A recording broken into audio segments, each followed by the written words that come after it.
সকাল প্রায় অনেক আগেই হয়েছে। কুয়াশার জন্য স্পষ্টভাবে কিছুই বোঝা যায় না। পাখিরা বাসা ছেড়ে উঠতে শুরু করেছে। দূরের সৎসঙ্গ বিহার থেকে প্রাতঃপ্রার্থনার ক্ষীণ স্বর ভেসে আসছে। শীতের ভোর, চারিদিকে ঠান্ডা হাওয়া বইতে শুরু করেছে। মাঘ মাসের ঠান্ডা বেশ জাঁকিয়ে পড়েছে এবারে। শালও মানছে না এবারের ঠান্ডাটা। ব্যোমকেশকে অনেকক্ষণ থেকেই দেখছি, সে বই হাতে নিয়ে মুখ ডুবিয়ে বসে আছে তাতে। বৌঠান ইতিমধ্যেই দুবার চা দিয়ে গেছে। আরও একবার ইচ্ছে করছিল, কিন্তু বলার সাহস হয়ে উঠছিল না। আর এই ঠান্ডায় বৌঠানকে কষ্ট দিতেও ইচ্ছে করছিল না। ব্যোমকেশের এই নিশ্চুপ বদন মোটেই ভালো লাগছিল না আমার। শেষে জিজ্ঞেস করলাম, কি এত মন দিয়ে পড়ছো বলো তো? তখন থেকে তো ডান বাম কিছুই দেখছো না। বাড়ি ফিরে এসে ওর নোটবই নিয়ে লিখতে লাগলো। পথ আজ হঠাৎ একই পাগলামি করলে। দুজনকে দু জায়গা থেকে ছিঁড়ে এনে আজ থেকে হয়তো এক রাস্তায় চালান করে দিলে। অ্যাস্ট্রোনমার ভুল বলেছে। অজানা আকাশ থেকে চাঁদ এসে পড়েছিল পৃথিবীর কক্ষপথে। লাগলো তাদের মোটরে মোটরে ধাক্কা। সেই মরণের তাড়নার পর থেকে যুগে যুগে দুজনে একসঙ্গেই চলেছে। এর আলো ওর মুখে পড়ে, ওর আলো এর মুখে। চলার বাঁধন আর ছেড়ে না। মনের ভিতরটা বলছে, আমাদের শুরু হলো যুগল চলন। আমরা চলার সূত্রে গাঁথব ক্ষণে ক্ষণে কুড়িয়ে পাওয়া উজ্জ্বল নিমেষগুলির মালা। বাঁধা মাইনের বাঁধা খোরাকিতে ভাগ্যের দ্বারে পড়ে থাকবার জোর রইল না। আমাদের দেনা পাওনা সবই হবে হঠাৎ। বাইরে বৃষ্টি পড়ছে। বারান্দায় ঘন ঘন পায়চারি করতে করতে অমিত মনে মনে বলে উঠল,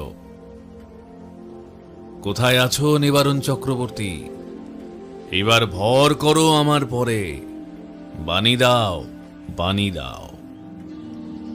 বেরোলো লম্বা সরু খাতাটা। নিবারণ চক্রবর্তী বলে গেল, পথ বেঁধে দিল বন্ধনহীন গ্রন্থি। আমরা দুজন চলতি হাওয়ার পন্থী। আমি ব্যোমকেশের পড়া মাঝপথে আটকে দিয়ে বলে উঠলাম, রঙিন নিমেষ ধুলার দুলাল, পরাণে ছড়ায় আবির গুলাল। ওড়না ওড়ায় বর্ষার মেঘে দিগঙ্গনার নৃত্য। হঠাৎ আলোর ঝলকানি লেগে ঝলমল করে চিত্ত। তুমি শেষের কবিতা পড়েছ? আমি বোঝার চেষ্টা করছি তখন থেকে।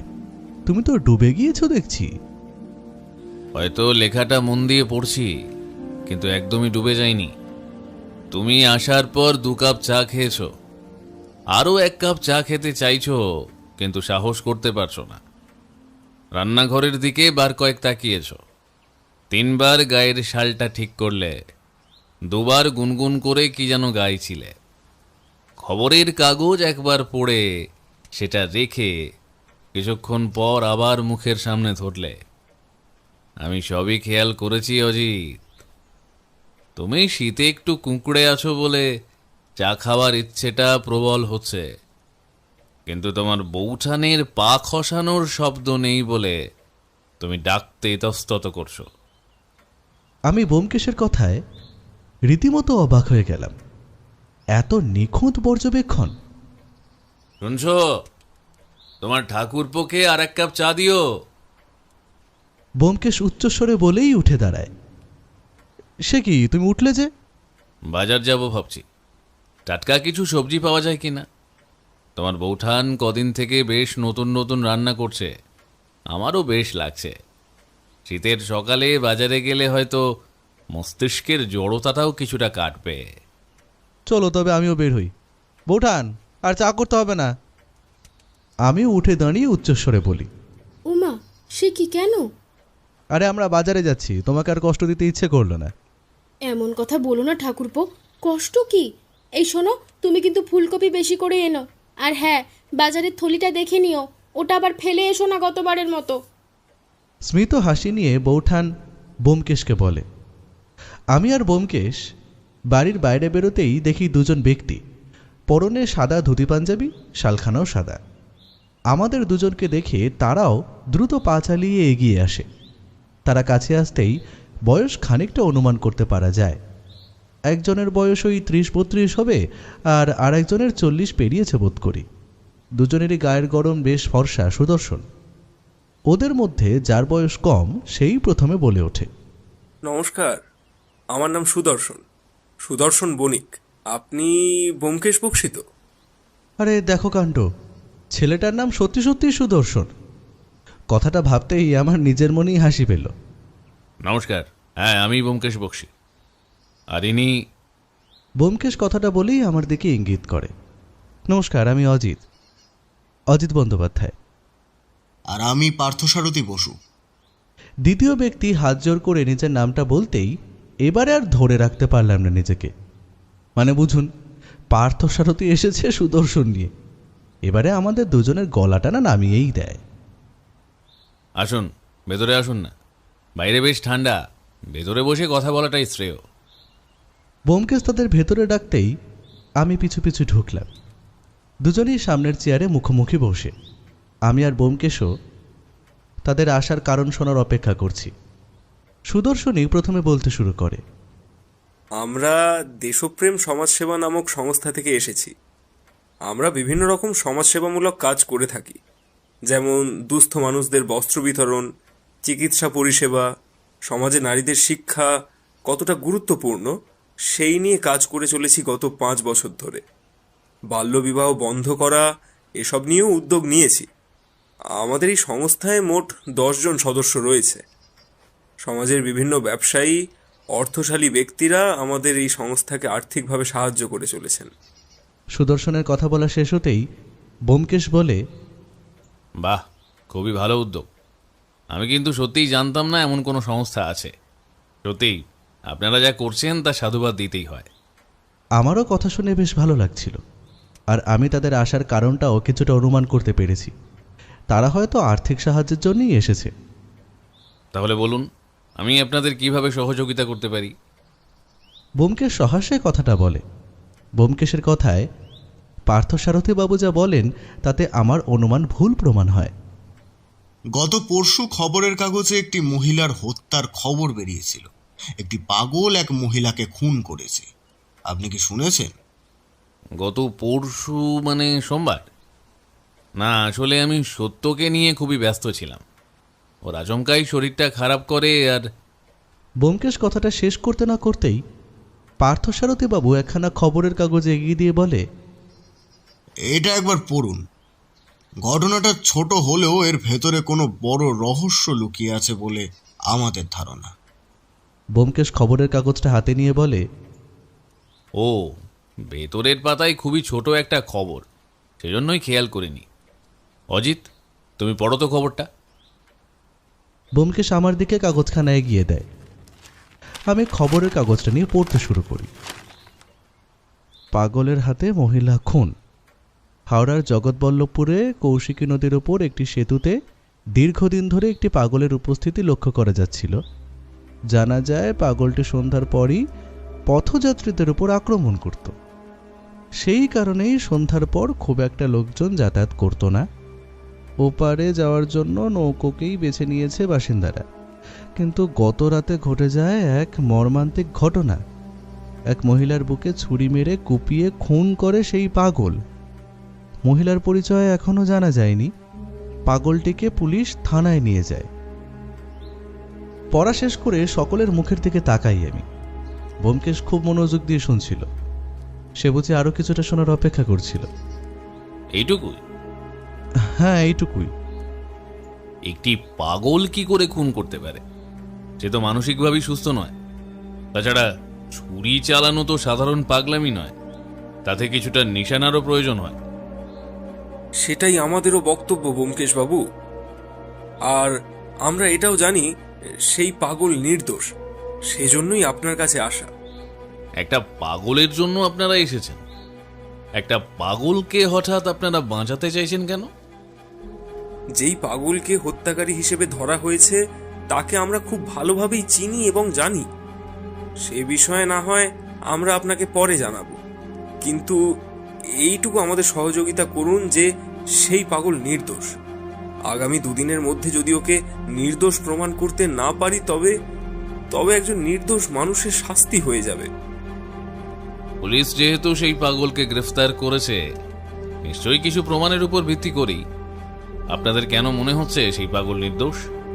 প্রথম কারণ, সেই ব্যক্তি পাগল, আর পাগল হয়ে খুন করাটা সহজ বিষয় নয়। আর দ্বিতীয়, সেই মহিলা যখন খুন হয়েছে তখন সেই পাগল অর্থাৎ নিবারণ তালুকদার ছিলেন না সেখানে। নিবারণ তালুকদার? ব্যোমকেশ অবাকের সুরে বলে। অবশ্য আমিও অবাক হয়ে যাই। নিবারণ তালুকদার এই নামটা তারা কি করে জানল? আমাদের দুজনের অবাক হওয়া দেখে তারা স্মিত হাসে। এরপরে সুদর্শন বলে, আমরাও আপনাদের মতনই অবাক হয়েছিলাম, জানেন তো। উনি শ্রীরামপুরের বাসিন্দা, বেশ জমি জমা সম্পত্তি রয়েছে। গত 2 বছর আগে আমরা ওনার কাছে আমাদের সংস্থার জন্য আর্থিক সাহায্য চেয়েছিলাম। উনি বিন্দু মাত্র দেরি না করে প্রায় 20,000 টাকা আমাদের দিয়েছিলেন। আমাদের পুরনো খাতায় তার নামও লেখা আছে। 20,000 টাকা? একজন বিত্তবান পরোপকারী মানুষের এমন দশা হলো কেন? এটাই তো বড় প্রশ্ন। সুদর্শনের কথা শুনে আমি আরও হতবাক হয়ে যাই। ব্যোমকেশের শরীরে কোনো রকম ভঙ্গিমা দেখলাম না। সে মন দিয়ে শুনছে। আমরা পথের অসহায় মানুষদের সহযোগিতা করি, সেবা শুশ্রূষা করি, প্রয়োজনে চিকিৎসার ব্যবস্থা করি, সেটা তো আগেই আমি বলেছি আপনাদের। আমাদের দপ্তরে রবিবার সকালে ফোন আসে যে জগৎবল্লভপুরে কৌশিকী নদীর কাছাকাছি একটি সেতুতে দীর্ঘদিন ধরে একটি পাগল রয়েছে। দিনে তো কিছুই করে না, কিন্তু রাত হলেই কোনো মহিলা ও পথ দিয়ে যেতে পারে না। সেই পাগল নাকি মারার জন্য তেড়ে যায়। আমরা রবিবার ঠিক সন্ধ্যার সময় গিয়ে সেই পাগলকে উদ্ধার করি। তার শরীর থেকে বীভৎস দুর্গন্ধ বেরোচ্ছিল। অনেকদিন আগে মাথা ফেটে গিয়েছিল, তার আশেপাশে পোকা ধরে গিয়েছে, হাতে পায়ে ঘা হয়ে গেছে। আমরা কিছুতেই ওকে পরিষ্কার করতে পারছিলাম না। ও রাতেই বেশি উন্মাদ হয়ে যায়, তাই ঘুমের ওষুধ দিয়ে ঘুম পাড়িয়ে দিই। রাত যখন 1টা বাজে, তখনও ওকে যেই ঘরে রাখা হয়েছিল সেখানে গিয়ে দেখি ও ঘুমোচ্ছে, কিন্তু সকালে উঠে দেখি নেই। খবরের কাগজ পড়ে জানতে পারি যে ও আবার সেই সেতুতে গিয়ে নিজের জায়গাতেই ছিল, আর এই মহিলার খুনের হত্যার দায় ওর ঘাড়ে এসে পড়ে। সুদর্শন কথাগুলো বলেই দীর্ঘশ্বাস ছাড়ে। ব্যোমকেশ এতক্ষণ ধরে কথাগুলো শুনে কিছু একটা ভাবতে থাকে, কোনো উত্তর দেয় না। ব্যোমকেশ বাবু, কি ভাবছেন আপনি? আমরা অনেক আশা নিয়ে আপনার কাছে এসেছি। আপনারা যা বললেন সেটাই শুরু থেকে ভাবছি। আচ্ছা, আপনাদের কেন মনে হচ্ছে যে ওই পাগল মানে নিবারণ তালুকদার খুনি নয়? সে তো পালিয়ে নিজের জায়গায় গিয়েছিল। পুলিশের কথা মতন মহিলার খুন হয়েছেন মধ্যরাত্রি, অর্থাৎ রাত্রি 1টা থেকে 2টোর মধ্যে। কিন্তু এই একটা সময় আমাদের আশ্রমেই তো ছিল তিনি। আর কৌশিকী নদীর সেই সেতু আমাদের আশ্রম থেকে 1 ঘন্টার হাঁটা পথ। মাঝরাত্রে পথ চিনে নিজের জায়গায় ফিরে গিয়ে খুন করা, সেটা আমাদের তো অসম্ভব বলেই মনে হচ্ছে। তাছাড়াও তো ঘুমের ওষুধের ঘোর ছিল। সেই অবস্থার অতটা পথ যাওয়া কি সম্ভব? কিন্তু একজন পাগলকে বাঁচিয়ে আপনাদের কি লাভ? দেখুন ব্যোমকেশ বাবু, লাভের কথা চিন্তা করলে তো এই সমাজ সেবাতে আর নাবদামি না। আজ পর্যন্ত প্রচুর অসুস্থ দুস্থ মানুষের বিনামূল্যে চিকিৎসা করার ব্যবস্থা করে দিয়েছি। আর তাছাড়া আজ যেই মানুষটা পাগল, সে সুস্থ থাকার সময় অনেক সহযোগিতা করেছিলেন। কিন্তু আজ তার এমন অবস্থা দেখে আমরা যদি এইটুকু না করতে পারি। আপনারা কি করে বুঝলেন উনি নিবারণ তালুকদারই? আর পুলিশ ধরে নিয়ে যাওয়ার 2 দিন পরই বা এলেন যে? আরও আগে এলেন না কেন? পুলিশ ওকে ধরে নিয়ে গেলে আমাদের থানায় গিয়ে অনেকবার পুলিশ অফিসারকে বোঝানোর চেষ্টা করি যে একটা পাগল খুন করতে পারে না, আর তাছাড়া ওর চিকিৎসার প্রয়োজন। পুলিশ অফিসার কিছুতেই শুনলেন না আমাদের কথা। তার বক্তব্য ওর হাতে মহিলাকে খুন করার ছুরিটা ছিল। তারা হাতে নাতে ধরেছে তাকে, তারপর তো আমাদের অফিসে ফিরে আসি আমরা। কিন্তু কি মনে হতে গতকাল আমরা আবার যাই থানায়, সেই পাগলের সাথে দেখা করতে চাই। তখন দেখি মাথার চুল আর দাড়ি গোঁফ কেটে পরিষ্কার করা হয়েছে তাকে। আমাদের আর চিনতে বাকি থাকে না। পুলিশ অফিসারকে কিছু না জানিয়ে আমরা ফিরে আসি, আর কেন জানি না আমাদের মনে সন্দেহ দানা বাঁধে। অনেক ভেবে কোনো উপায় না দেখে আপনার শরণাপন্ন হওয়ার কথা ভাবলাম। আমাদের মনে হচ্ছে কেউ সুপরিকল্পিতভাবে নিবারণবাবুকে এখানে ফাঁসিয়েছে। কিসের সন্দেহ? দেখুন ব্যোমকেশবাবু, এই নিবারণ তালুকদার যথেষ্ট সৎ ও নিষ্ঠাবান ব্যক্তি। যেই মানুষটা গত 2 বছর আগেও সুস্থ ছিলেন, তার এই অবস্থা সত্যি মেনে নেওয়া যায় না। আমরা আপনাকে সব বলবো। আগে আপনি শুধু এই মহিলা হত্যা থেকে নিবারণ বাবুকে নির্দোষ প্রমাণ করুন। কিন্তু ওর তো কোনো শাস্তি হবে না, কারণ মানসিক রোগীদের কোনো শাস্তি হয় না। কিন্তু উনি যে খুনি এই অভিযোগ তো থাকবে। এতে যে আসল খুনি সে অবাধে ঘুরে বেড়াবে। নিবারণবাবুর মতন মানুষের শেষটা এমন হতে পারে না। প্লিজ ব্যোমকেশবাবু, নিবারণবাবু নির্দোষ প্রমাণিত হলে আরো অনেক কিছু তথ্য বেরিয়ে আসবে, আমাদের বিশ্বাস আছে। সম্ভবত এই খুনের আড়ালে ওনার বিষয় সম্পত্তি হাতিয়ে নেওয়ার কোনো কারসাজি থাকতে পারে।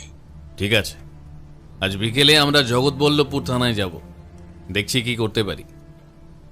আপনি আপনার পারিশ্রমিক নিয়ে ভাববেন না, আমরা যথাসাধ্য আপনাকে দেব। সুদর্শন শুকনো গলায় বলে। ব্যোমকেশকে দেখলাম সুদর্শনের কথায় শুধু স্মিত হাসল, কোনো উত্তর সে দেয় না। আমারও কেমন যেন অদ্ভুত লাগলো।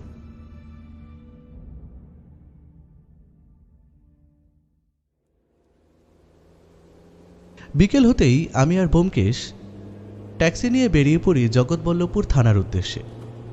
ব্যোমকেশকে গভীর চিন্তায় মগ্ন দেখে আমি জিজ্ঞেস করলাম, আচ্ছা, আমরা শেষ পর্যন্ত একটা পাগলের কেস নিয়ে পাগলামি করছি না তো? না মানে পাগলের হাতে তো খুন হতেই পারে, কারণ ওর তো কোনো জ্ঞান নেই। সেটাই তো চিন্তার। সেই পাগলের হাতে ছুরি এলো কিভাবে? কোথায় পেল সে? নাকি কেউ তাকে দিয়েছে? কেউ দিয়েছে, কিন্তু কেউ কেন দেবে? অজিত, ভাবা শুরু করো।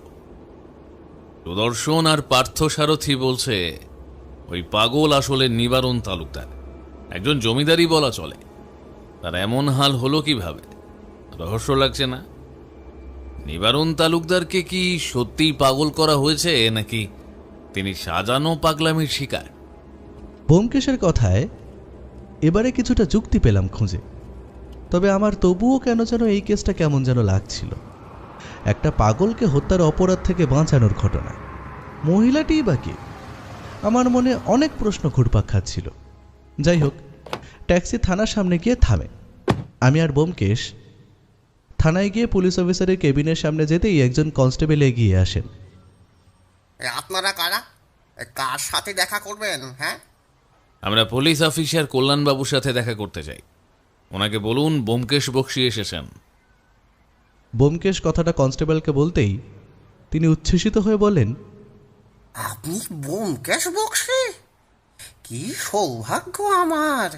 কত নাম শুনেছি আপনার। দাঁড়ান, স্যারকে গিয়ে বলছি।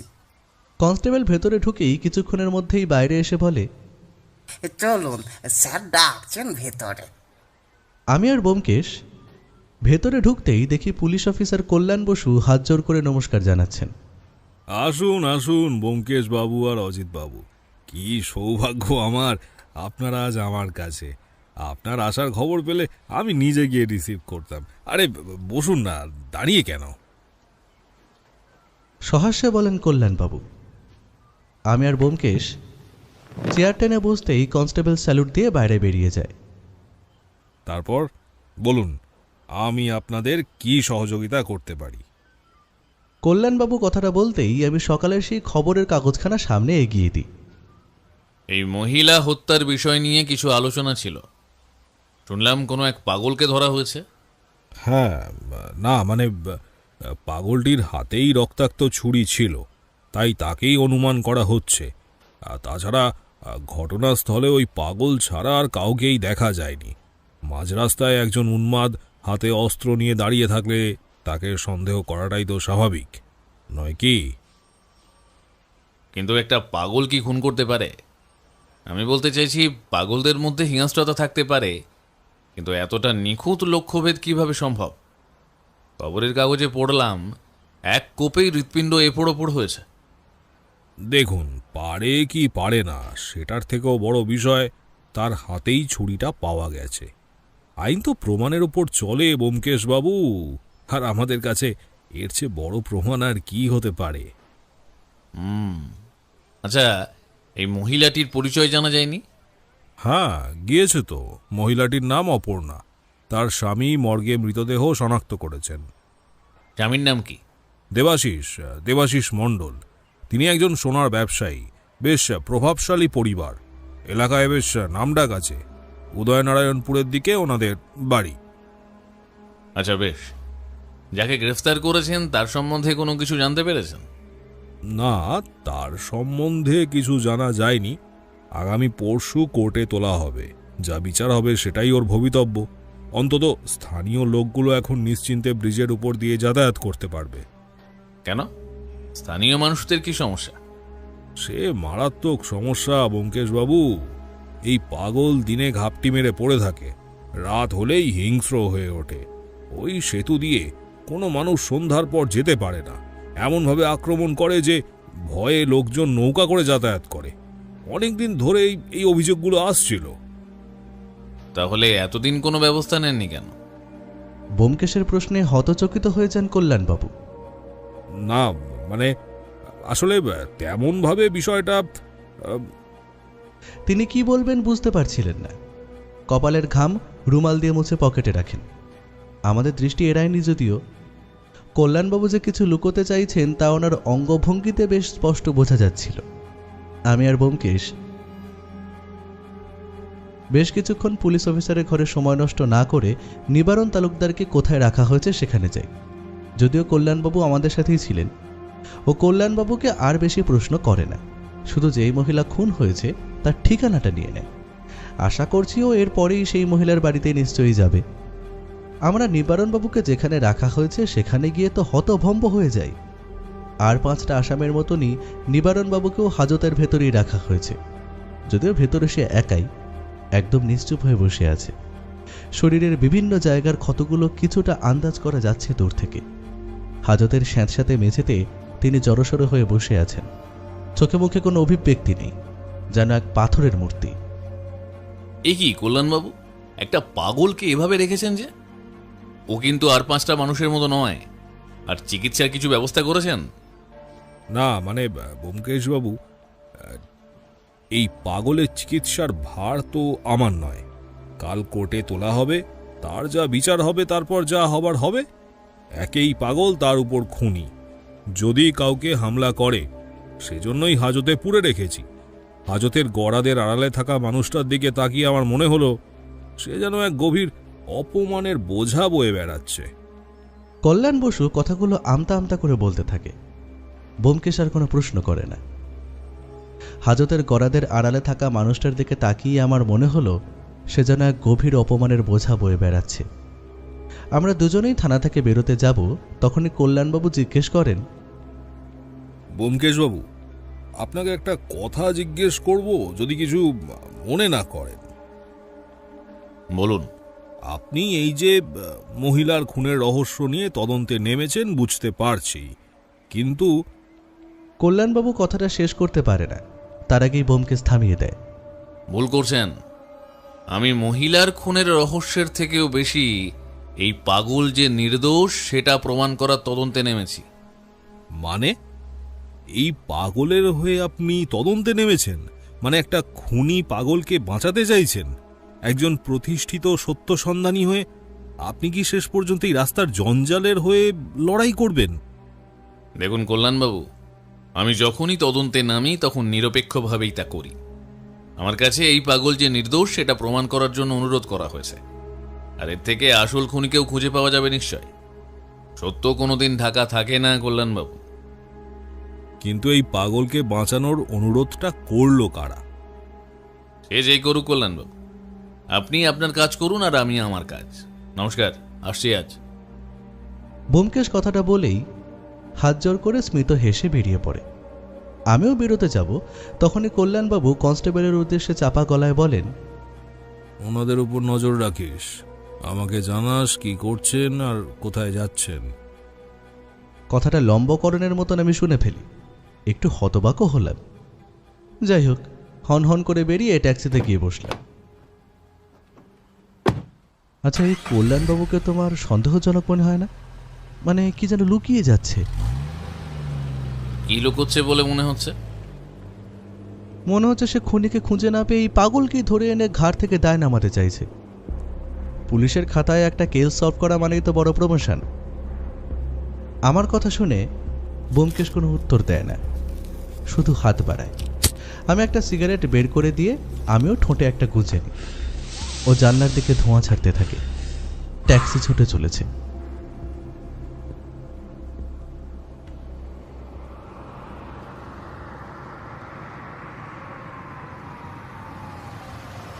ট্যাক্সি গিয়ে থামে উদয়নারায়ণপুরে বেশ বড়সড় একটা দোতলা বাড়ির সামনে। সামনেটায় বেশ বড় বাগান রয়েছে। একটা দামি কালো রঙের অ্যাম্বাসাডার গাড়িও রয়েছে। বাইরের সদর দরজা খোলা দেখে আমরাও ঢুকে গেলাম। ঘরে ঢোকার দরজাটাও খোলা। ও দরজায় হাত দিতেই শব্দ করে বলে ওঠে, আসতে পারি? আমাদের দেখে একজন বৃদ্ধ মহিলা এগিয়ে আসেন। আসুন, কিন্তু আপনাদের তো ঠিক। নমস্কার, আমি ব্যোমকেশ বক্সী। ব্যোমকেশ হাত জোর করে বলে, আর আমিও বলি, নমস্কার, আমি অজিত বন্দ্যোপাধ্যায়। নমস্কার, কিন্তু আপনাদের তো ঠিক চিনতে পারছি না। আমরা ভেতরে ঢুকেই দেখি সামনেটা বেশ বড় বৈঠক ঘর, বেশ দামি আসবাবপত্র সব।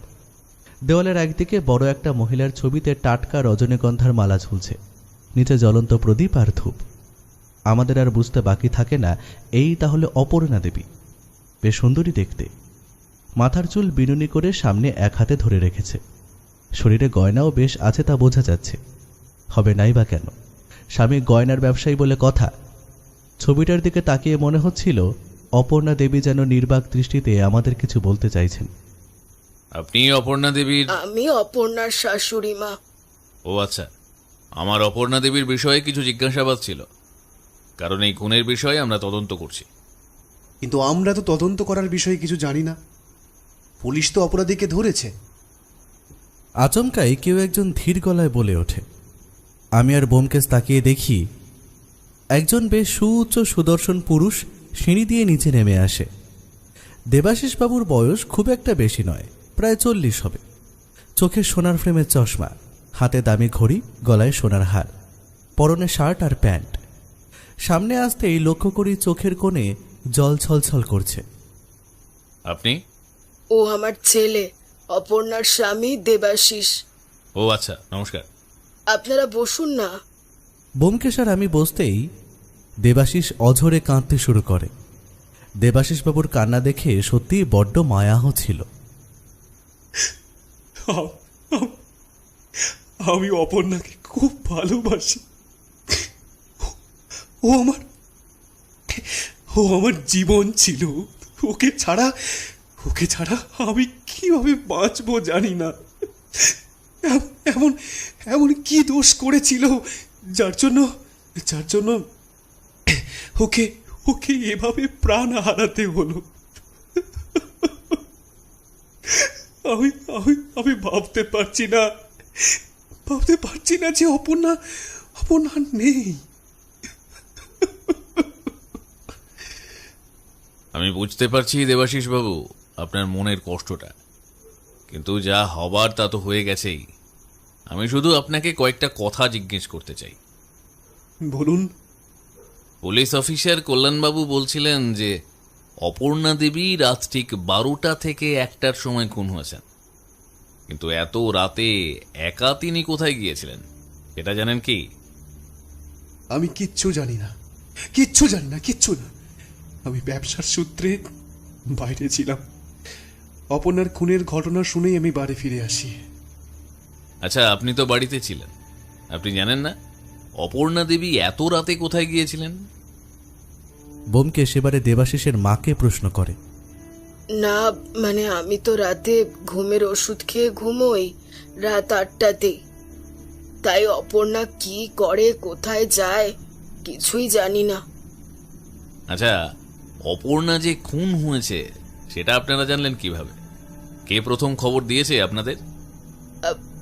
আসলে সকাল থেকে খুঁজে পাচ্ছিলাম না, তখনই থানায় যাই আর জানতে পারি যে এমন একটা মৃতদেহ পাওয়া গেছে। তারপরই আপনি দেবাশিস বাবুকে টেলিফোন করেছিলেন? হ্যাঁ, আর রাতারাতি সে চলে আসে। কোথায় ছিল দেবাশিস বাবু? আশ্চর্য তো, আপনি কি দেবাশিসকে সন্দেহ করছেন নাকি? এত প্রশ্ন করছেন যে?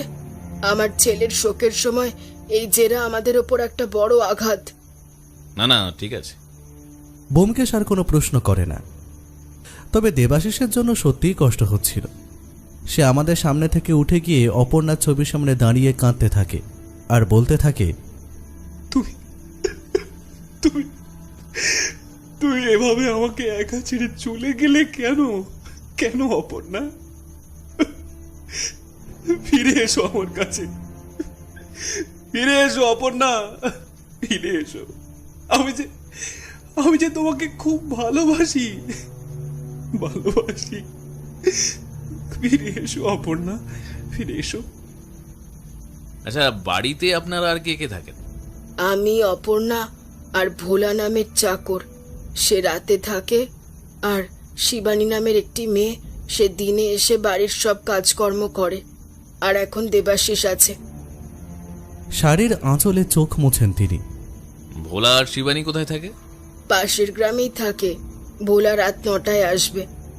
ঠিক আছে, আমরা আসছি এখন। ব্যোমকেশ কথাটা বলেই উঠে দাঁড়ায়। তখনই দেবাশিস জিজ্ঞেস করে, আমরা তো অপর্ণার মৃত্যুটা মেনে নিয়েছি, আর অপরাধীও ধরা পড়েছে। তারপরেও কিসের জন্য তদন্ত হচ্ছে ঠিক বুঝতে পারছি না। পুলিশ কি অন্য কিছু সন্দেহ করছে? না, পুলিশ সন্দেহ করছে না। তবে দেশপ্রেম সমাজসেবা নামের এক সংস্থা মনে করে যে সেই পাগল আপনার স্ত্রীকে হত্যা করেনি, আপনার স্ত্রীর হত্যাকারী অন্য কেউ। আর সেই জন্য এই তদন্ত। সত্য যে কোনো সময় এক মোড় থেকে অন্য মোড়ে ঘুরে যায় দেবাশিস বাবু। কি বলছেন? মানে হত্যাকারী অন্য কেউ? কিছু জানতে পেরেছেন এখনো? সেই পাগলকে তো কিছু জিজ্ঞেস করতে পারবো না, কিন্তু খুনি যদি অন্য কেউ হয় তাহলে আমি জানতে চাই কেন সে অপর্ণাকে মেরেছে। কেন? কি চাই তারা? কি চাই তার? আমি যা চাইতো তাই দিয়ে দিতাম, কিন্তু অপর্ণাকে তো আর আমি আর পাবো না। কথাটা বলেই দেবাশিস কাঁদতে থাকে। নিজেকে সামলান দেবাশিস, আমরা চেষ্টা করছি আসল হত্যাকারীকে খুঁজে বের করা। আজ আসছি। ব্যোমকেশ দেবাশিসের কাঁধে হাত রেখে বলে, আমরা দুজনে যখন বেরোতে যাব তখনই ঠিক দেবাশিসের বয়সী একজন ব্যক্তি প্রবেশ করে। পরনে বিদেশি স্যুট প্যান্ট, টাই। একটা বিদেশি ভাব রয়েছে শরীরে, মুখে চুরুট। তার হাবভাব দেখে মনে হলো তিনি এ বাড়ির বেশ ঘনিষ্ঠ। দেবাশিস, তুই আবারও এভাবে কাঁদছিস? এভাবে কাঁদলে তুই অসুস্থ হয়ে পড়বি। ও অলোক, দেবাশিসের বন্ধু, কাজের সূত্রে হাওড়ায় এসেছে কয়েকদিন আগে। ও আচ্ছা, ঠিক আছে, আমরা আসছি তবে। আমরা দুজনেই তখন দেবাশিসের বাড়ি থেকে বেরিয়ে আসি। সময় তখন প্রায় সন্ধে 7:30। শীতকাল, তাই সন্ধে 7:30তেই চারিদিকে গভীর রাত নেমে এসেছে মনে হচ্ছে। অজিত, তুমি বাড়ি ফিরে যাও, আজ আমার বাড়ি ফেরা হবে না। ব্যোমকেশ সিগারেটের ধোঁয়া ছেড়ে বলে, মানে আমি একা যাব? তুমি এখন কোথায় থাকবে? এদিকে তোমার পরিচিত কেউ আছে নাকি? পরিচিত কেউ নেই ঠিকই, কিন্তু আজ রাতে বাড়ি ফিরলে হবে না। তুমি ফিরে যাও, তোমার বউঠান একা আছে বাড়িতে, তার খেয়াল রেখো। হঠাৎ তোমার এমন চিন্তা ভাবনার তো আমি কোনো কারণ খুঁজে পাচ্ছি না। একই শীতের রাত, তার উপর অচেনা জায়গা। রাত পেরোলেই আরেকটা দিন আমার কাছে অজিত। তাহলে আর কি, তুমি তো শুনবেই না। তুমি কাল সকাল 9টার মধ্যে থানায় চলে এসো, তারপর তোমাকে নিয়েই বাকি কাজটা সেরে ফেলবো। ঠিক আছে প্রভু, যথা আজ্ঞা। আমি ব্যোমকেশের উদ্দেশ্যে হাত জোর করে বলি, আমাকে সামনের যে চৌরাস্তার মোড় আছে সেখানে নামিয়ে দিন। মানে তুমি এখানে কোথায় যাবে? চারিদিকে অন্ধকার, আমার তো খুব চিন্তা হচ্ছে। ওহে অজিত ভাইয়া, শীতকাল, সন্ধ্যা 7:45 বাজে, চারিদিক তো অন্ধকার হবেই। আমার চিন্তা করো না, এই যে আমার ব্যাগে সব কিছু আছে। ব্যোমকেশ ওর ব্যাগটা নিয়ে ট্যাক্সি থেকে নেমে যায়। সাবধানে থেকো, আমি কাল 9টার মধ্যে চলে আসব। মনে অনেক উৎকণ্ঠা নিয়ে ট্যাক্সি নিয়ে বাড়িতে ফিরি। সারা রাত আমার ঘুম হয় না এই ভেবে যে না জানি ব্যোমকেশ সারা রাত এই শীতে কোথায় থাকবে, কি খাবে। বারবার মনে হচ্ছিল এই হাড় কাঁপানো শীতে গড়িয়ার ওই নির্জন রাস্তায় ব্যোমকেশ একা কি করছে। কুয়াশার ভেতর দিয়ে ট্যাক্সি যখন আমায় নিয়ে ফিরছিল তখন মনে হচ্ছিল প্রতিটি ল্যাম্পপোস্টের ছায়া যেন এক একটা রহস্য। বৌঠানকে বলেছি ও আমার বন্ধুর বাড়িতে আজ থাকবে। বন্ধুর বাড়িতে টেলিফোন নেই, তাই রাতে কথা বলতে পারবে না। কিন্তু একা একা এভাবে ব্যোমকেশকে ছেড়ে দেওয়াটা আমার ঠিক হয়নি। ওর কিছু হয়ে গেলে নিজেকে ক্ষমা করতে পারবো না। সারা রাত বিছানার এপাশ ওপাশ করতে করতে কখন ঘুমিয়ে পড়েছি তা মনে নেই। ঘুম ভাঙতেই তড়িঘড়ি তৈরি হয়ে বৌঠানকে জানিয়ে বেরিয়ে পড়ি। ঘড়িতে তখন সকাল 8টা বাজে। প্রায় ঘন্টা দেড়েক লাগবে ট্যাক্সিতে, কিন্তু ব্যোমকেশ নিশ্চয়ই চিন্তায় থাকবে। 7-5 ভাবতে ভাবতেই সকাল 9:25 থানার সামনে গিয়ে হাজির হই। আমাকে দেখেই ব্যোমকেশ ট্যাক্সিতে এসে বসে। দেরি করলে যে, কখন থেকে অপেক্ষা করছি। আরে আসলে ঘুম ভাঙছিল না, সারা রাত তোমার জন্য চিন্তা হচ্ছিল। ভোরের দিকে ঘুমিয়েছি, তাই তো দেরি হলো। তা এখন কোথায় যাচ্ছি? মর্গে। মানে মর্গে। পুলিশ অপর্ণা দেবীর মৃতদেহ যেই হাসপাতালে পাঠিয়েছিল সেখানে, তাই সেখানকার ডাক্তারের সাথে কথা বলতে হবে। কাল রাতে কিছু নতুন তথ্য এসেছে, এগুলো মিলিয়ে দেখতে হবে। ও আচ্ছা, কাল সারা রাত কোথায় ছিলে? এসব কথা পরে হবে অজিত, আগে রহস্যের উদ্ধার করি। দাদা, তাড়াতাড়ি চলুন।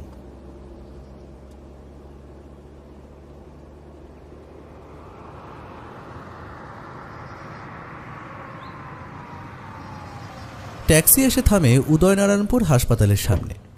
আমি আর ব্যোমকেশ হাসপাতালের ভেতরে গিয়ে ঢুকি। একজন হাসপাতালের সাফাই কর্মীকে দেখে ব্যোমকেশ এগিয়ে যায়। এখানে মর্গটা কোন দিকে?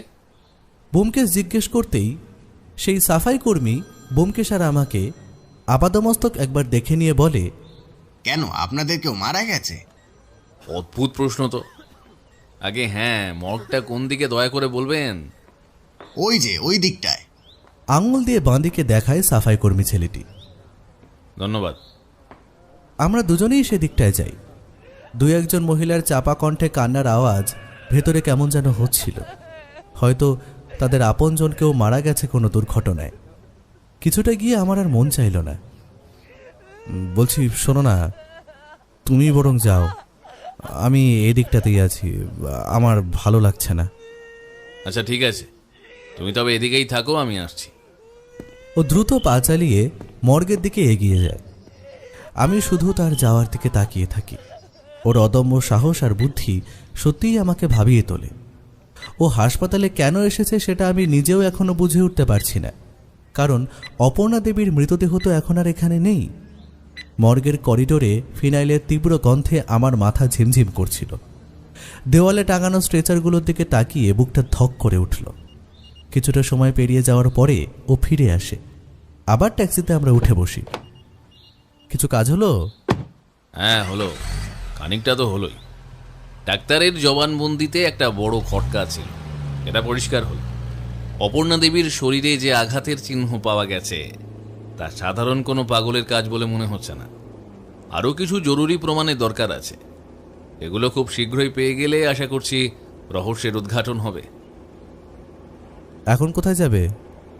একটা টেলিফোন করতে হবে। কাকে? সুদর্শনকে। সামনে কোনো টেলিফোন বুথ থাকলে দাঁড়াবেন দাদা।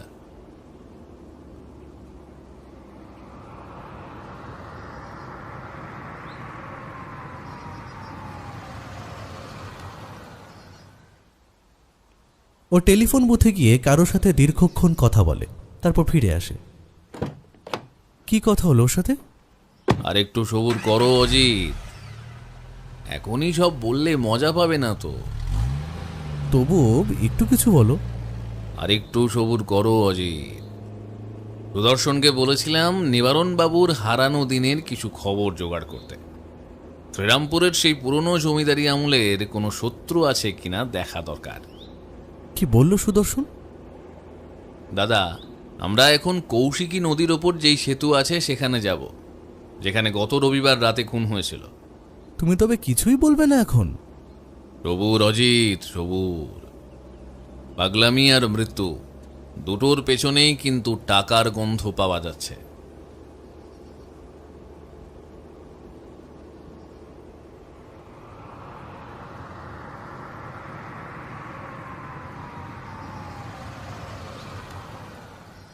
ট্যাক্সি এসে থামে সেতুর কাছাকাছি ও সেতুটাকে ভালো করে দেখতে থাকে। সেই পাগলটা যেখানে বসে থাকতো সেখানে অনেক ছেঁড়া কাপড়, কাগজের ছেঁড়া বাক্স এখনও পড়ে আছে। ব্যোমকেশ সেগুলো ভালো করে পর্যবেক্ষণ করতে শুরু করে। আর ঠিক তখনই এক ঝাঁক বিদ্যালয়ের ছাত্রী সেতু দিয়ে হাঁটতে হাঁটতে যায়। ওদের মধ্যেই বলতে থাকে একে অপরকে, এই জানিস, এখানে যে পাগলটা ছিল তাকে পুলিশে ধরে নিয়ে গেছে। এখন আর ভয় নেই, এখন সন্ধ্যা হলেও এদিক দিয়ে আমরা যাতায়াত করতে পারবো। হ্যাঁ ঠিক বলেছিস, এই দিক দিয়ে আমরা যেতেই পারতাম। ভালো হয়েছে পাগলটাকে ধরেছে।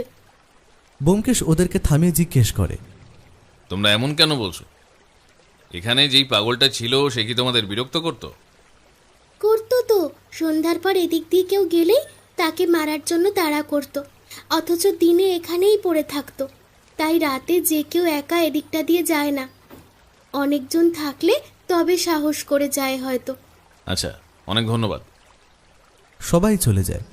ও অনেকক্ষণ খোঁজাখুঁজির পরে সে বলে, চলো অজিত, ওই নৌকা ঘাঁটি থেকে ঘুরে আসি। আমি আর ব্যোমকেশ সেই নৌকা ঘাঁটির দিকে যাই। প্রায় 4টে নৌকো তখন ছিল। ও সকলকে এক জায়গায় ডাকে। তাদের কথোপকথন থেকে যা বোঝা যায় যে রাতে ওই সেতু দিয়ে লোকজন যাতায়াত করতে পারে না পাগলটার অত্যাচারে। পুলিশকে জানিয়েও কোনো লাভ হয়নি, আর তাই নৌকোর কদর হয় রাতে। সেদিন রাতে অপর্ণা নৌকোয় ওপারে যাওয়ার জন্য এসেছিল, কিন্তু সেদিন শুধু একটা নৌকাই ছিল। ওই নৌকোর মাঝির নাম রেজাউল। সে অপর্ণাকে পার করিয়ে দেয়নি, কারণ তার কাছে কোনো টাকা ছিল না। সে পরে দিতে চায়, কিন্তু তবুও সে নিয়ে যায় না। এখন ভাবতাছি জানেন, আমি যদি সেই দিন ওই মাইয়াডারে নৌকায় পার কইরা দিতাম, তাইলে আজ হাই মইত না। মাইয়াটা অনেক অনুনয় বিনয় কইল, বলল তার স্বামীর অনেক টাকা দেবে, কিন্তু আমি ডরে রাজি হই নাই। আল্লাহ মাফ করিয়ে নাই। যেটা হবার তা তো হয়েই গেছে। আচ্ছা, আগে কখনো সেই মহিলা এদিকে এসেছিল? এইটা তো কইতে পারুম না। না না, এদিকে ওই রকম কোনো মাইয়ারে আইতে দেখি নাই। ব্যোমকেশকে দেখছিলাম। অপর্ণার একটা ছবি যেন ও কিভাবে জোগাড় করেছে। আশ্চর্য হয়ে গেলাম। সেটা দেখিয়ে জিজ্ঞেস করছিল মাঝিদের। সেখানকার পাট চুকিয়ে এবারে আমরা আবার ট্যাক্সিতে গিয়ে বসি। অজিত, দুপুর 1টা বাজে, চলো কিছু খেয়ে নেওয়া যাক। ব্যোমকেশের আচমকা এমন প্রস্তাবে আমি অবাকই হলাম, কারণ রহস্য উদ্ধারের নেশায় ব্যোমকেশ খেতেই ভুলে যায়। আমি বরং খাওয়ার কথা বলি। আমি হাসতে হাসতে বলি, হ্যাঁ, এ তো ভূতের মুখে রাম নাম। কেন, তোমার খিদে পাইনি? হ্যাঁ, সে পেয়েছে। তোমার আজ আবার খাওয়ার কথা মনে পড়েছে, তাই ভাবছি। চলো সামনের কোনো রেস্তোরাঁয় কিছু পাওয়া যায় কিনা। আসলে ভেতো বাঙালিদের ভাত ছাড়া আবার চলে না।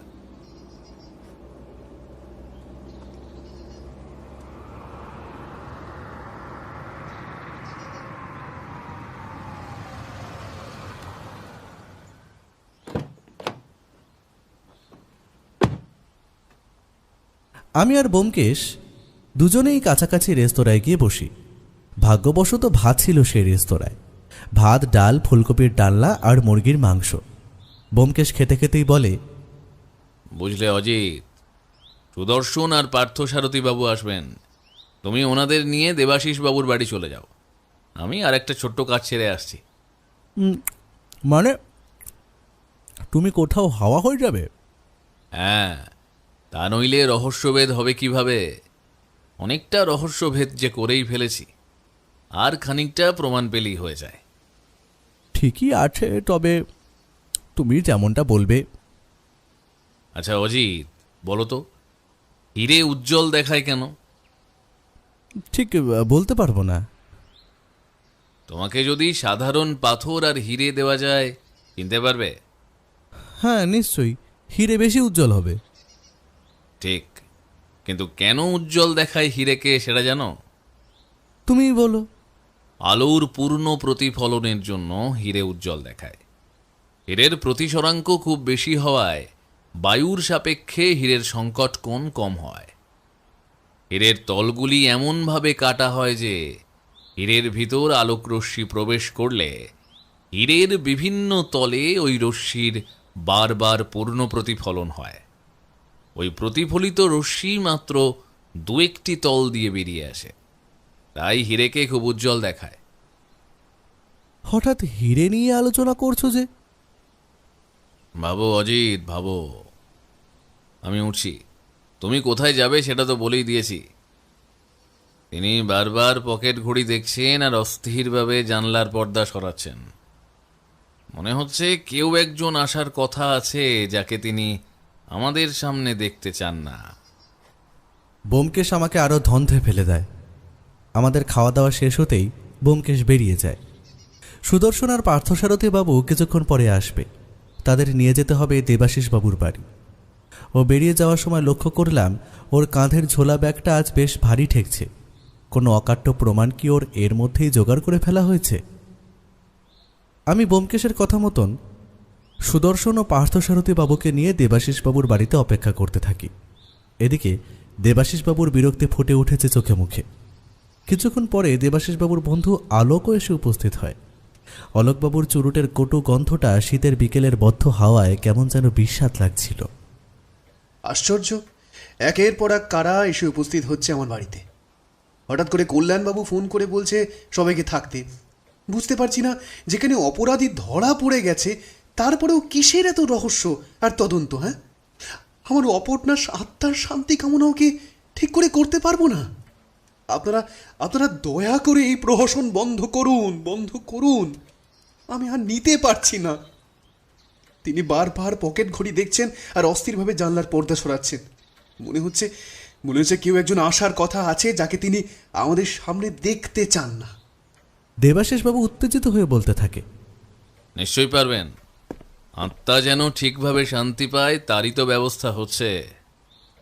ব্যোমকেশ ঘরে প্রবেশ করেই বলে ওঠে, সাথে কল্যাণবাবু, থানার আইসি, কনস্টেবল সহ আরও একজন ব্যক্তি। তবে তিনি যে পুলিশ নয় সেটা বোঝা যাচ্ছিল। ভদ্রলোকের হাতে একটা বড় লেদার ব্যাগ, পরনে কোট প্যান্ট। দেখে মনে হচ্ছে কোনো হাসপাতালের বড় ডাক্তার। আমি আগেই অনুমান করেছিলাম যে এসব আপনারই কর্মকাণ্ড। আমি সত্য অপর্ণাকে হারিয়েছি। আমি আর কোনো অশান্তি চাই না। না না, দয়া করে আমাকে একা থাকতে দিন। প্লিজ। কিছুটা সময় শুধু নেব দেবাশিস বাবু। আপনি কি চান না আসল অপরাধী ধরা পড়ুক? একটা নিষ্পাপ পাগলের ওপর দোষ চাপিয়ে দিয়ে আসল অপরাধী ঘুরে বেড়াবে, আপনি কি তাই চান? দেবাশিস বাবু, আপনার ডান হাতের অনামিকার আংটিটি কোথায়? ব্যোমকেশের আচমকা এমন কথায় হতভম্ব হয়ে যায় দেবাশিস। না মানে কোথায় হারিয়ে গেছে জানি না।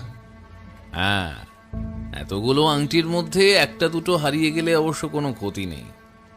বিশেষ করে যদি সেই আংটিটি কোনো মৃতদেহের আশেপাশে পড়ে থাকে, তবে তো সেটা পকেটে ঢোকানোই বুদ্ধিমানের কাজ।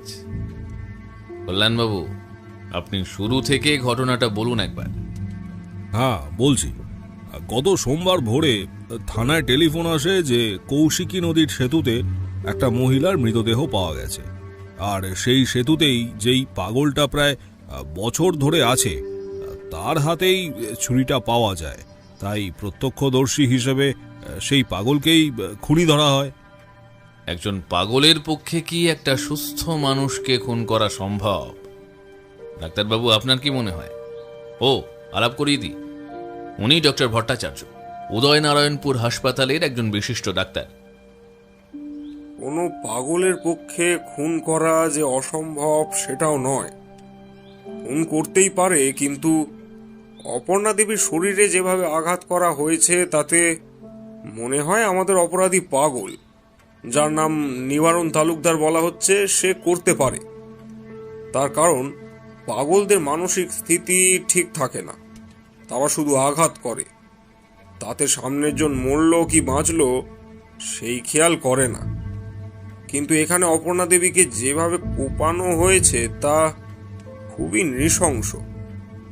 এটা কোনো পাগলের পক্ষে তো সম্ভব নয়। আঘাতের গভীরতা আর অ্যাঙ্গেল বলছে খুনি খুব ঠান্ডা মাথায় কাজটা করেছে। পাগলদের মধ্যে এত ধৈর্য বা সিমেট্রি থাকে না। কোনটা ঠিক কখন হয়েছে বলে অনুমান করা যায়? রাত 12টা থেকে রাত 1টা কি 2টোর মধ্যে। ঠিক আছে, ধন্যবাদ ডক্টর ভট্টাচার্য। সুদর্শন, বলো, তোমার কি মনে হয় এটা শুনে? গত রবিবার সন্ধ্যায় সেই পাগল, অর্থাৎ আমরা ওনাকে চিনতে পেরেছি, উনি নিবারণ তালুকদার, তাকে নিজেদের আশ্রমে নিয়ে যাই। আর উনি রাত 1টা পর্যন্ত আমাদের সাথেই ছিলেন। আমরা নিবারণ বাবুকে ঘুমের ওষুধ দিয়েছিলাম যাতে ওনার উন্মাদনা কমে। সেই ওষুধের ঘোরে থাকা মানুষের পক্ষে 1 ঘন্টায় অত পথ যাওয়া অসম্ভব। আর তাছাড়া একটা পাগল প্রায় ঘন্টাখানেকের রাস্তা পার করে এত রাতে আসবে কি করে? কিন্তু এসেছে তো। হ্যাঁ, সেটাই। পরদিন সকালে দেখছি সে কিভাবে সেই সেতুতে পৌঁছে গেছে। আশ্রমের গেট বন্ধ থাকা সত্ত্বেও তিনি বেরোলো কি করে, সেটাই তো আমরা ভেবে পাচ্ছি না। আমি আশেপাশের লোকজনের সাথে কথা বলেছি, সেদিন সন্ধ্যাতেও সেখানে পাগল বসেছিল। কি বলছেন ব্যোমকেশ বাবু?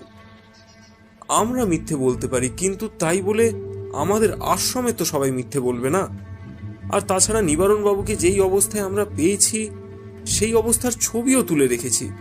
পাগলটা যদি ব্রিজেই থাকে তবে তবে আমাদের আশ্রমে কে ছিল? হ্যাঁ, কিন্তু তাহলে সন্ধ্যা থেকে রাত পর্যন্ত সেই সেতুর উপর পাগল বেশে নিশ্চয়ই কেউ তো ছিল। আশ্চর্য, যত শুনছি ততই অবাক হয়ে যাচ্ছি আমি। আরো অবাক হওয়া বাকি আছে, দাঁড়ান। দেবাশিস বাবু, আপনি কিন্তু অভিনয়টা বেশ ভালোই করেন। পাগলামি অনেক সময় খুব ভালো ছদ্মবেশ, দেবাশিস বাবু, তাই না? মানে কি বলতে চাইছেন? কি আপনি কি আমায় অপমান করতে আমাদের এই শোকের বাড়িতে পুলিশ নিয়ে এসেছেন? নইলে আপনার ঘরে গ্লিসারিন কি করছে? নকল চোখের জল আনার জন্য গ্লিসারিন ব্যবহার করছেন আজকাল। আর আপনি দেবাশিসের মা, কিন্তু আপনার নাম তো জানা হয়নি। নকল চুল ব্যবহার করছেন। কি সব বলছেন আপনারা? দেবাশিস, এসব কি শুনছি? ওনাদেরকে যেতে বল। শ্রীমতী নয়নিকা দেবী, আপনার এই নকল চুল যে সব মুখোশ খুলে দিয়েছে। কথাটা বলেই ব্যোমকেশ চুলের মধ্যে টান দিতেই পরচুলাটা খুলে পড়ে। এক মুহূর্তের জন্য ঘরের আবহাওয়াটা বদলে গেল। বৃদ্ধার সেই শোকাতুর অবয়বটা যেন এক নিমেষে কোনো থিয়েটারের চরিত্রের মতো হাস্যকর হয়ে উঠল। এবার সত্যি কথা বলুন, আপনার পরিচয় দিন, নইলে মিথ্যে অভিনয়ের জন্য আপনারও জেল হতে পারে। ব্যোমকেশের কথা শুনে নয়নিকা দেবী কাঁদতে শুরু করেন। এবারে গ্লিসারিন ছাড়াই ওনার চোখে সত্যি জল এলো। দয়া করে আমাকে জেলে দেবেন না, আমি সত্যিটা বলছি। আমি দেবাশিসের মা নই, আমি থিয়েটার করি। দেবাশিস বলেছিল কয়েকদিনের জন্য মায়ের অভিনয় করতে, তাই করেছিলাম। আমি আর বিশেষ কিছু জানি না। আমি সত্যি বলছি, আমি কিছু জানি না। ও বলেছিল ওর মা গ্রামের বাড়িতে মারা গেছেন, তাই আমাকে এই কদিন এই বাড়িতে থাকতে হবে যাতে লোকজনের সন্দেহ না হয়। নয়নিকা দেবী কাঁদতে কাঁদতে বলে। নয়নিকার কথায় দেবাশিস এবারে উত্তেজিত হয়ে ওঠে। সে কি করবে ভাবতে থাকে। কি হলো দেবাশিস বাবু, কি ভাবছেন? আমি কিভাবে এত সব জানলাম, তাই তো? কাল রাতে আপনার বাড়িতে ভোলার ছদ্মবেশে এসেছিলাম, নইলে কি করে জানলাম যে আপনার মায়ের ছদ্মবেশে অভিনেত্রী নয়নিকা দেবী, আপনার ঘরে গ্লিসারিন, আর আপনার অপর্ণা দেবীর প্রতি তীব্র ক্ষোভ। আপনি যে অপর্ণা দেবীর সাথে দিনের পর দিন মানসিক অত্যাচার করে গেছেন তার প্রমাণ তার ঘরের ডায়েরি। আপনার অর্থ প্রতিপত্তি থাকলেও আপনি নিজের স্ত্রীকে প্রকৃত সুখ দিতে পারেননি, আর তাই সে দুর্বল হয়ে পড়ে অন্য কারো প্রতি, আর সেটাই হয়তো আপনার সহ্য হয়নি। ব্যোমকেশের কথায় দেবাশিস প্রায় উত্তেজিত হয়ে ওঠে। সে হুঙ্কার দিয়ে ওঠে, আপনার সাহস দেখে অবাক হচ্ছি। আপনি আমার বাড়িতে ছদ্মবেশে ঢুকেছেন? আপনি চোর! আপনি আমার অগোচরে ডায়েরি চুরি করেছেন। আমি আপনার বিরুদ্ধে মামলা করব, মামলা। বাহ, আপনি ছদ্মবেশে আফিংয়ের ব্যবসা করতে পারেন, আর আমি শুধু আপনাকে ঘরে ঢুকে প্রমাণ জোগাড় করলেই দোষ। কি বলতে চাইছেন কি? হ্যাঁ, আফিমের ব্যবসা মানে? অফিসার আপনার সামনে আমাকে বিভিন্ন রকম অভিযোগ দিয়েই চলেছে, আর আপনি দাঁড়িয়ে দাঁড়িয়ে সবটা শুনছেন। শান্ত হন দেবাশিস বাবু, এখনো তো উনি প্রমাণ করেননি। আমরা সবাই আসল ঘটনাটা জানতে চাই। ব্যোমকেশ বাবু, আপনি যে সমস্ত কথা বলছেন তার প্রমাণ দিতে পারবেন? প্রমাণ তো আপনারা খুঁজে বের করবেন, আমি শুধু আসল সত্যিটা সবার সামনে আনতে চাইছি। আমি গতকাল যখন এই বাড়িতে ঢুকি তখন দেখি অপর্ণা দেবীর ছবির সামনে সদ্য জ্বলন্ত ধূপ আর প্রদীপ। এমন মনে হচ্ছিল যেন আমরা ঢুকবো বলেই তখন সেগুলো জ্বালানো হলো। তাড়াতাড়ি করে রজনীগন্ধার মালাটা ছবিতে পরাতে গিয়ে উল্টো করে পরিয়েছেন। দেখুন দেখুন আপনারা, আজও সেই মালা সরানো হয়নি।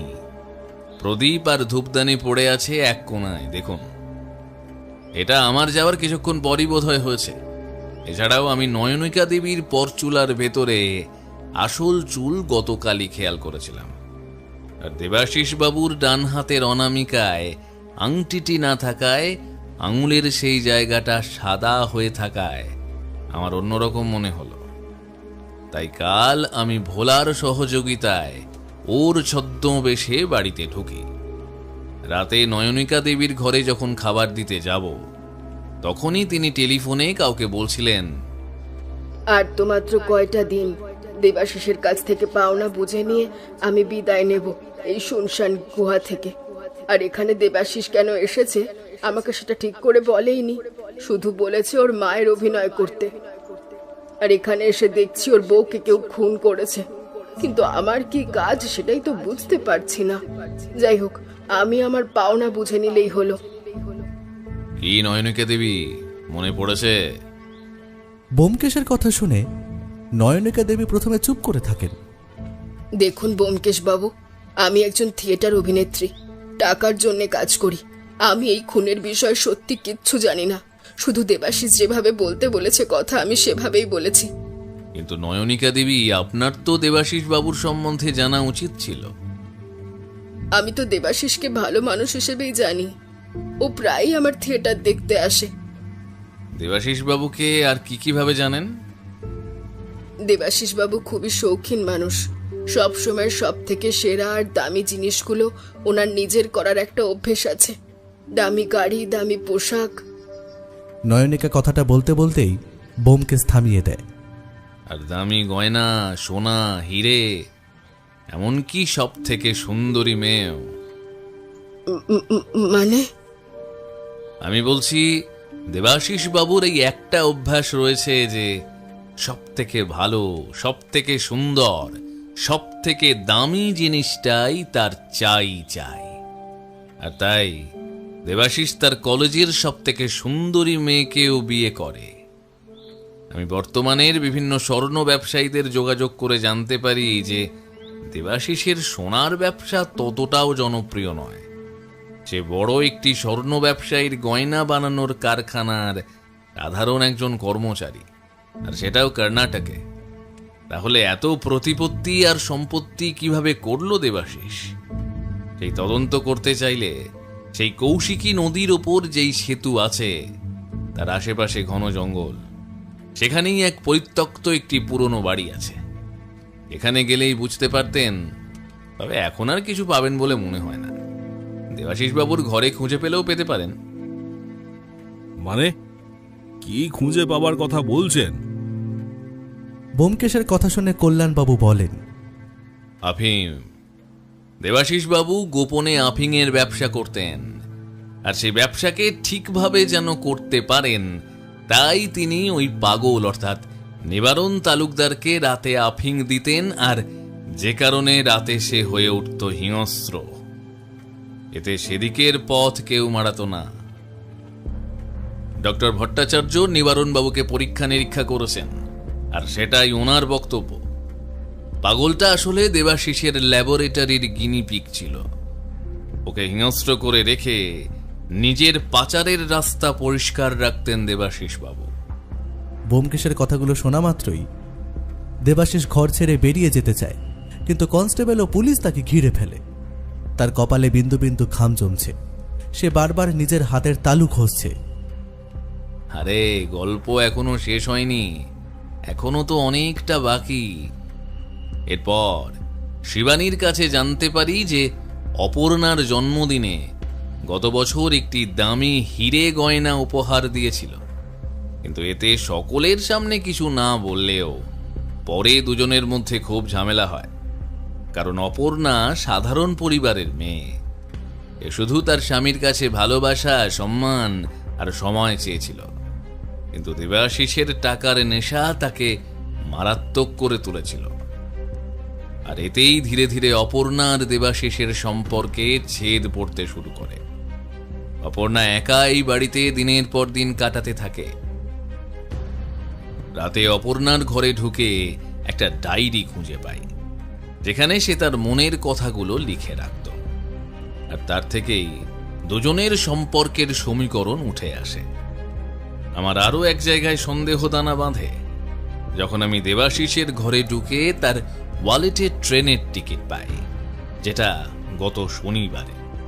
তার মানে দেবাশিস রবিবার রাতে এই জগৎবল্লভপুরেই ছিল, আর সেটাও পাগলের বেশে। আর এই দেবাশিসের আংটি, কল্যাণবাবু আপনি চাইলে ওনার ঘর তদন্ত করে দেখতে পারেন আফিমগুলো কোথায় লুকিয়ে রেখেছে, উদ্ধার করুন। আর গত রবিবার নৌকা ঘাটিতে রেজাউলের নৌকা ছাড়া আর কারো নৌকা ছিল না সেদিন।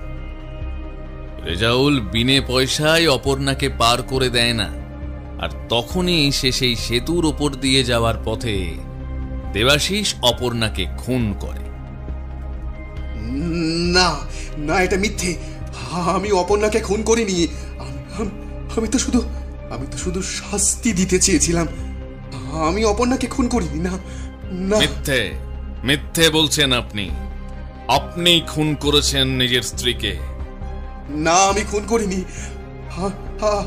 আমি শুধু ওর শরীরটাকে ক্ষতবিক্ষত করে দিতে চেয়েছিলাম। ওর সৌন্দর্য, ওর যৌবন নষ্ট করে দিতে চেয়েছিলাম। আমি অপর্ণাকে ভালোবাসি, কিন্তু হয়তো সত্যি আমার টাকার নেশা প্রবল হয়ে উঠেছিল। তাই আমি অপর্ণাকে সময় আর একজন স্বামীর যে সুখ এটা দিতে পারছিলাম না। কর্ণাটকে আমি আফিমের ব্যবসা করতাম, মাঝে মাঝে বাড়ি আসতাম। সকলের সামনে আমি ছিলাম স্বর্ণ ব্যবসায়ী। গত বছর অপর্ণার জন্মদিনে বাজারের সব থেকে দামি হীরের হার আমি উপহার দিয়েছিলাম, কিন্তু ও তাতে খুশি নয়, তার শুধু সময় চাই। আমি কর্ণাটকে থাকতেই আমার কাছে মাঝে মাঝেই টেলিফোন আসতো। অপর্ণার অন্য কারোর সাথে সম্পর্ক আছে, সে প্রতিদিন কারোর সাথে গিয়ে রাত কাটায়। প্রথমে আমি বিশ্বাস করিনি।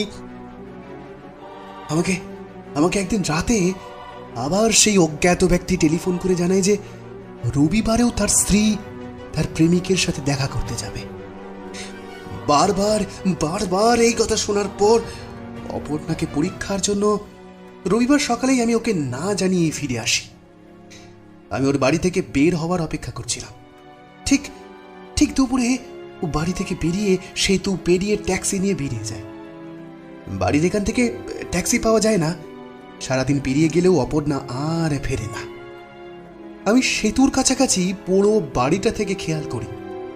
ঠিক বিকেলে দুজন এসে সেই পাগলকে তুলে নিয়ে যাচ্ছে। আমার মাথায় বুদ্ধি খেলে গেল। আমি পাগলের ছদ্মবেশে অপেক্ষা করতে থাকলাম অপর্ণার ফেরার। কিন্তু সন্ধ্যা পেরিয়ে রাত হয়ে গেলেও অপর্ণা ফেরে না। অগত্যা এবারে নদী পথই উপায়, কারণ রাতে এদিকে অপর্ণা একা আসবে না, আর রাতে সেই পথে ট্যাক্সিও পাবে না। আমি নদীঘাটে গিয়ে বসে রইলাম। ইচ্ছে ছিল একসাথে নদী পেরিয়ে গিয়ে অপর্ণাকে শিক্ষা দেব, কিন্তু খেয়াল করলাম নৌকার মাঝি ওকে নিয়ে যেতে রাজি হলো না। তারপর ও আবার কোথাও ছুটতে ছুটতে যায়। আমি অনেকটা পথ অনুসরণ করলেও পরে ওকে হারিয়ে ফেলি। ওর পিছু নিলে ঠিক ওর প্রেমিকের সন্ধান পেতাম, কিন্তু সেটা আর হলো না। আমি ওর ফেরার অপেক্ষা করি। অনেকক্ষণ পর ওকে কাঁদতে কাঁদতে ফিরতে দেখি, কিন্তু সে আর নৌকা ঘাটিতে না গিয়ে সেতুর দিকে ছুটতে থাকে। এই সুযোগ ছিল আমার। আমি ওর সারা শরীরে ছুরি দিয়ে আঘাত করতে থাকি। ও খুব কাঁদছিল, কিন্তু আমার মাথায় তখন আগুন জ্বলছে, আগুন। আমার আমার কোনো জিনিস আমি কাউকে দিই না, না না না না, কাউকে না। সারা শরীর দিয়ে যখন অপর্ণার রক্ত ঝরছে তখন মনে শান্তি হলো। কিন্তু ওকে মেরে ফেলতে চাইনি। শুধু শুধু যে শরীরটা অন্য পুরুষ ছুঁয়েছে সেটা শুদ্ধ করে দিতে চেয়েছিলাম। পরে খেয়াল হলো অপর্ণা আমাকে তখনও চিনতে পারেনি। আমি সেই দেশ প্রেম সমাজসেবা আশ্রমে গিয়ে সেখানে যেখানে পাগলকে রেখেছিল না, তাকে মাঝরাতে নিঃশব্দে বের করে নিয়ে আসি। কারণ কোনো দরজাতেই তালা দেওয়া ছিল না।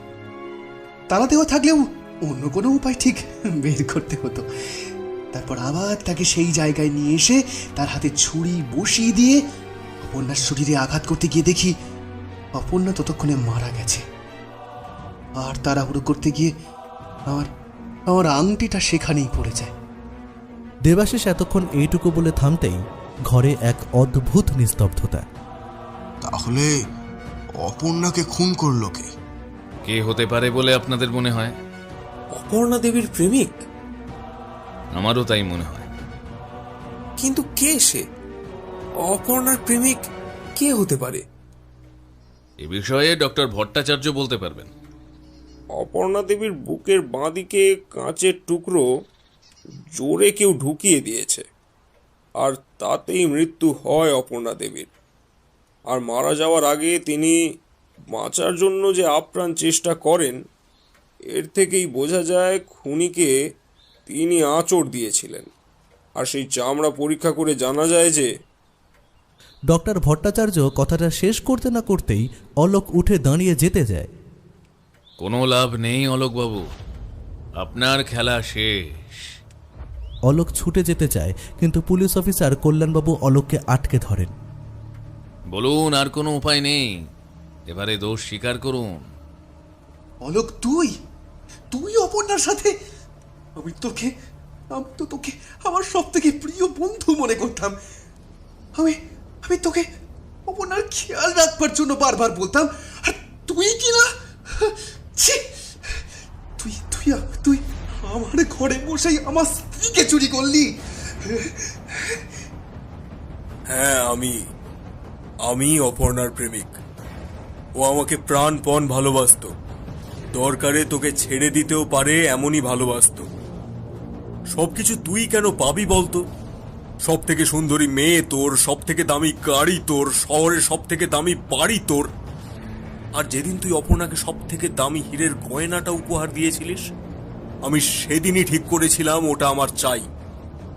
আর তাই তোর অনুপস্থিতির সুযোগে আমি অপর্ণার সাথে প্রেমের অভিনয় করি। ও যা তোর কাছ থেকে চাইতো, যেটা তুই দিসনি, সেটা আমি ওকে দিয়েছি। আর আমি তোকে ফোন করে অপর্ণার বিষয়ে কথা বলে তোর মন বিষিয়ে দিয়েছিলাম। তোর হয়তো মনে নেই, অপর্ণার জন্মদিনের দিন তুই আমাকে কত অপমান করেছিলিস। তোর অনেক প্রতিপত্তি, সম্পত্তি, আমার কিছুই নেই। সেদিনই ঠিক করে নিয়েছিলাম, তোর যা আছে সব আমার হবে। কিন্তু তোর আফিংয়ের ব্যবসার খবরই আমার জানা ছিল না। যাই হোক, অপর্ণাকে আমি রবিবার রাতে সেই হীরের হার পরে আসতে বলেছিলাম সুন্দর করে সেজে আসবে, আমরা নিজেরা বিয়ে করব। ও বেশ ভালো মনে আমার কাছে চলে আসে। আমার উদ্দেশ্য ওর হীরের হারটা নেওয়া আর অপর্ণাকে চরিত্রহীন প্রমাণ করা দেবাশিসের কাছে। কিন্তু এতে তো আপনিও ধরা পড়তেন। হীরের হার নিজে বাজেয়াপ্ত করার পর অপর্ণাকে মেরে ফেলবো এটাই ঠিক করেছিলাম। আর তাছাড়া ধীরে ধীরে অপর্ণার অনেক গয়নাই প্রায় আমার বাজেয়াপ্ত করা হয়ে গিয়েছিল। সারা দিনটা আমাদের বেশ ভালো কেটে যায়, কিন্তু সন্ধ্যা হতেই ও বাড়ি ফেরার জন্য ছটফট করতে থাকে। বাড়িতে কেউ নেই, গিয়ে কি করবে? কিন্তু ও শোনে না। তবুও আমি ওকে ইচ্ছা করেই আটকে রাখি। শেষে একরকম ও আমার কাছ থেকে বেরিয়ে যায়। তার কিছুক্ষণ পর আবার আমার কাছে আসে হীরের নেকলেসটার জন্য, কিন্তু আমি ওকে দিতে অস্বীকার করি। কিছু টাকা চায় নৌকা করে ওপারে যাবার জন্য। আমি না দিতেই ও কাঁদতে কাঁদতে ঘর ছেড়ে বেরিয়ে যায়। আমি জানতাম যে ওই পাগল আজ ওকে ছাড়বে না। অপর্ণার কি হয় সেটা দেখতেই পেছন পেছন আমিও আসি, আর দেখি অপর্ণা তখন রক্তাক্ত। আমি রাস্তা থেকে একটা কাঁচের বোতল তুলে সেটা ভেঙে আর এক টুকরো অপর্ণার বুকে পা দিয়ে চেপে ঢুকিয়ে দিই। অপর্ণা যেন কখনো বলতেই না পারে তার প্রেমিক কে ছিল। অলোক কথা শেষ করতেই দেবাশিস হাসতে শুরু করে। সেই হাসিতে কোনো আনন্দ ছিল না, ছিল স্রেফ এক বিকৃত উন্মাদনা। হাসছিস? তুই হাসছিস? তোর হীরের হার আমার কাছে। ওটা নকল হিরে ছিল রে, ওটা নকল হিরে। আসল হীরের হার তো আমি কখনো কিনিনি। মানে? সকলেই হতবাক হয়। আমার খুব ইচ্ছে ছিল ওই হীরের হারটা কেনার, কিন্তু এত টাকা আমার নেই। তবে আমার তো সেরা জিনিস চাই না? আমি ঠিক ওই রকমই নকল হার বানিয়ে অপর্ণাকে দিই। আমি চোরকে উপহার দিতে পারি, কিন্তু সেরা জিনিসটা কাউকে দিতে পারি না। আমি যখন অপর্ণার ঘরে ঢুকি তখন তার সেই হাড়ের বাক্সটা খালি পড়ে থাকতে দেখি। ওটা হাতে নিতেই ছোট্ট একটা টুকরো দেখি। সেটা জহুরির কাছে নিয়ে গেলে বলে যে এটা নকল। আর আমার বুঝতে বাকি থাকে না যে সেই হার চুরি গেছে আসল ভেবে। আর আসল হার তো যেদিন বাজার উদ্বোধন হয় সেদিনই দেশের সব থেকে বড় ব্যবসায়ী তার স্ত্রীকে উপহার দেয়। এই যে গত বছরের সেই খবরের কাগজের অংশ, যেটা আমি আজ সকালে খবরের কাগজের দপ্তর থেকে অনেক কষ্টে উদ্ধার করেছি। তার মানে আমি অহেতুক? ঠিক তাই। হিংসার লোভের বশে আপনিও পাগল হয়ে গিয়েছিলেন। আশা করি কল্যাণবাবু আসল অপরাধীদের চিনতে পেরেছেন। আর হ্যাঁ, অপর্ণার নখে কোনো চামড়ার টুকরো ছিল না। থাকলেও সেটা কার বোঝা মুশকিল। আপনি অহেতুক ভয় পেয়ে গিয়েছিলেন। সত্য সন্ধানীর চালে আপনি নিজেই ধরা দিলেন অলোকবাবু। ব্যোমকেশ কথাটা বলেই স্মিত হাসে। ঘরের বাতাস যেন এক নিমেষে হালকা হয়ে গেল, কিন্তু পাপের গন্ধটা রয়েই গেল। অনেক ধন্যবাদ ব্যোমকেশ বাবু। নিবারণ বাবুর সততার দাম পেয়েছে। আমি আপনার কথা মতন নিবারণ বাবুর সমস্ত খোঁজ নিয়েছি। আমি আপনাকে সব খবর বলব। আচ্ছা, বেশ বেশ, আমরা তবে আসছি। ব্যোমকেশ হাত জোর করে নমস্কার জানিয়ে বলে। দুজনে বাইরে বেরিয়ে হাঁটতে শুরু করি, কারণ ট্যাক্সি নিতে হলে অনেকটা পথ হেঁটে গিয়ে তারপর, আর নইলে নৌকা।